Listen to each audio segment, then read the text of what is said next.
lot about what you were talking about just there is sort of mentioned in the book about how the actual spirit of Hawkwind was the absolute opposite of that. Yeah. That you could just get a pile of scaffolding and just do a gig, and anybody can come to it, and it doesn't matter about money to a certain extent. And now it's the absolute, you've got to stand here and you've got to have our bottled water, and they sink a cash machine in the middle of the field now, and then that's true. You know, it's cash machines there, fantastic. and really. it's bakeries. the anarchy's gone, and I used to like bands that, I mean, a typical expression you hear now is that rock music and being in a band in those days was a bit dodgy. It was a hand to mouth existence, and it was freedom and all, and whatever you want to call it. Now it's a career choice. Because they go on Pop Idol, I want to do this. It's not something that most people got into it by accident in those days. So spontaneity has gone, in effect. A lot of it, I mean, there are plenty of bands who are still sort of playing, you know, we're doing this because we do it, but a lot of people, I see Pop Idol and I think this is just like doing an electronics degree or something. They just chose to do that instead, you know. Yeah, because you actually taught music as well, didn't you? No, I didn't teach music. Oh, did you? Sorry, no, you worked at the college though.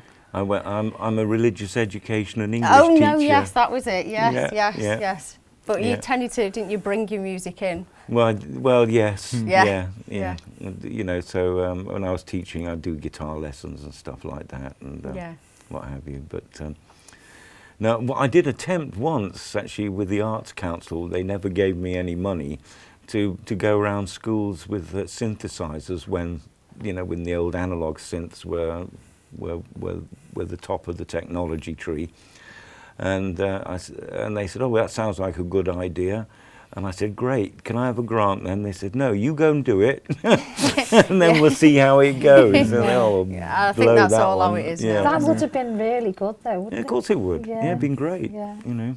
Because it's all, I mean, the joy of analog technology. I loved analog synthesizers because it was just a lot of hit and miss to a certain degree, but you know, but there's you a were structure. In control of it. Yeah, there's a structure to making a noise with a synthesizer. You start with an oscillator, then you shape that sound, you know, and you can mess about with that sound. And the thing is, when digital has now come along, it's taken a lot of that away, and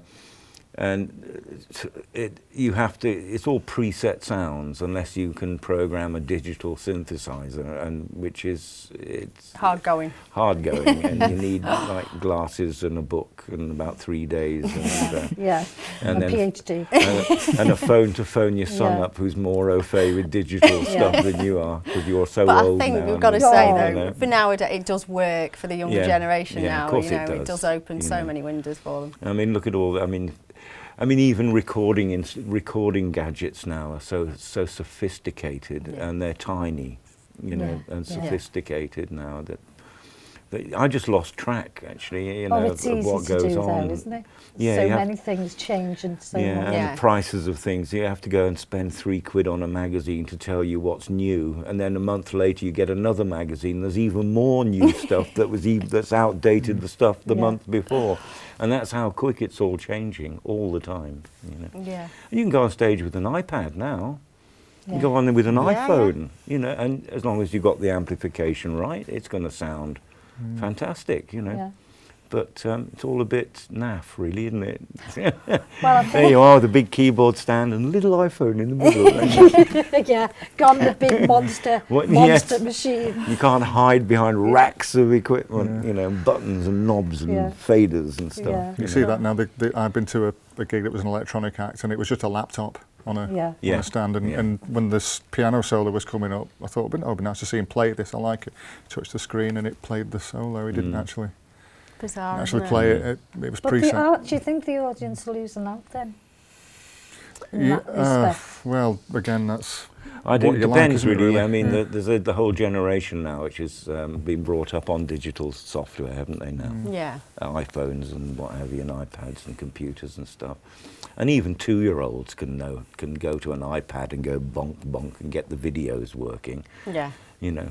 But doesn't it's lost? Do you not think it's lost reality though? Yeah, but this is interesting actually, because I've got a few grandchildren now, and the youngest of them, they can go to their dad's iPad and and hit the right, and because it's a touch screen thing, they know what to do. Yeah. When they go to the computer, they haven't worked out that there's a mouse. They just go straight to the screen and start trying to do it on the screen. So that's the next generation of people. They're not going to have, a mouse to play with. It's just going to be bad.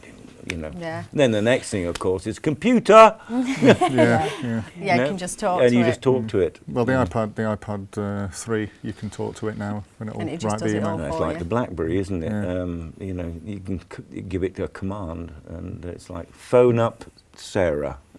Yes, and you it can. picks the Sarah out of your sort of address book and rings it. The only thing I have with that is going back to the early sort of Hawkman in particular, is that because the technology was so hit and miss, it allowed mistakes to become creative. Yes, And you hit a wrong note, and that was better than the one I was going to play. Yeah. And now you haven't got that because you have to play that note. It's never a wrong note. I meant that note. What did he say about this? Like this one, if you make a mistake on an instrument once, it's a mistake, but if you do it twice, it's an arrangement. Yes. Well, Well, that's what I was thinking before when I happened to see you in 1979 in the Empire at Liverpool. You were on stage doing this fantastic show, but also part of the show for me was the audience, because they were actively participating in what they were hearing.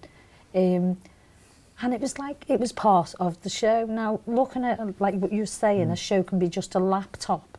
Yeah. It wouldn't have the For same me, effect. it's lost its tangibility. Do you know what I mean? It's There's no memory. physicality It's in all that, is there? virtual. Yeah. Yeah, there's no It's virtual. physicality in playing a laptop. No, But that wouldn't but have playing a worked for your guitar band, or a no. keyboard, proper keyboard, is Yeah. a physical act. Yeah. You know, But yours was a performance, and wasn't you're performing it? it there and then in front of people. Yeah, You know, you're you're not. acting, you're putting up you know, a show, and it's all. You haven't spent hours or days back at home programming it all in and press the go button, which is, it has happened, but using sequences and stuff. So do you use, though, have you had to adapt to the new technology now? Yeah, Because you're still you do Hawk Lords. Yes, which, we've got the Hawk Lords up Yeah. and running, and I do solo shows as well. And Yeah. the solo shows, you have to attempt.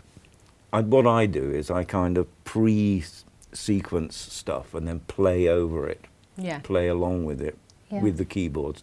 I don't just hit the go button and get the newspaper out, which you can do actually. Press the play button, get the newspaper out. Oh, next song. Yeah. So I'll sing a bit here.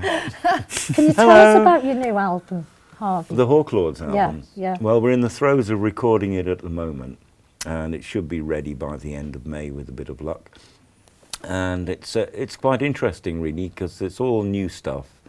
There's no, and it's based around a kind of ecological theme and a modernistic theme. Like, for example, we got a song called Digital Age. We're all living in a digital age now. Yeah.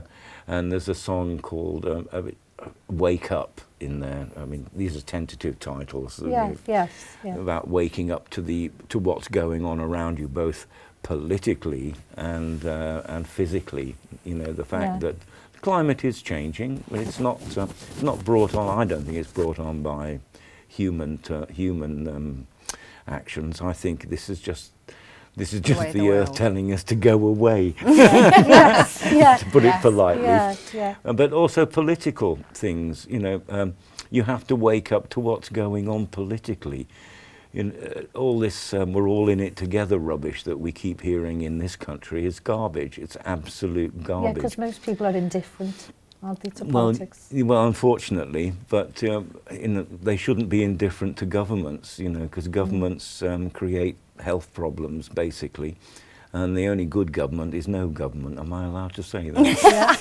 I'm not sure, but you just did. And to me, people should actually become aware of what they're being told to do.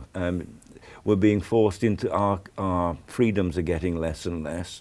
We're paying more and more to the government. I mean, they're taxing poor people. It started off with the lottery. It's the biggest poor tax there is, the lottery. That's a great way of taxing people with no money. and now they're taxing people that have to travel about to get to work. I mean, they're just upping that petrol tax, that fuel tax all the time. Government sold off our utilities to private companies, which now charge us a fortune for gas, electricity and water. And they're only doing it to make profit. They're not doing, I mean, things like utilities should be there for the benefit of people, not for the benefit of shareholders.